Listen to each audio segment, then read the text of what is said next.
పవన్ గారు అసలు ఈ సర్వీస్ స్టార్ట్ చేయాలని ఎట్లా థాట్ వచ్చింది మీకు?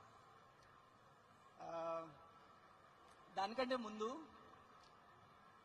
చాలా ఏళ్ళ కిందట, అంటే ఈ ఎలక్షన్స్ కి ముందు చాలా ఏళ్ళ కిందట ఒకసారి నేను మన గౌరవులైన శ్రీ చంద్రబాబు గారిని కలిసినప్పుడు ఆయన ఒక మాట చెప్పాడు. తను ఎప్పుడు ఆలోచించేది ఎప్పుడు తెలుగు వాళ్ళని ప్రపంచం మ్యాప్ మీద ఎలా పెట్టాలి అని. ఆ మాట విన్నప్పుడు ఈవెన్ ఐ థాట్, ఆయన అలా ఆలోచిస్తుంటే నేను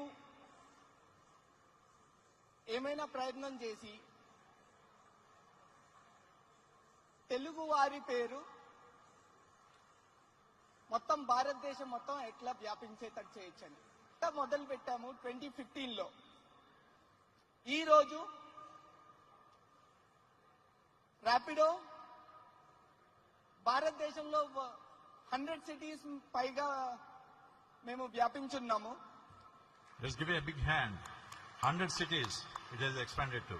ప్రతిరోజు 22 లక్షల రైళ్లు ప్రతిరోజు. అందులో 30% అమ్మాయిలు వాడతారు.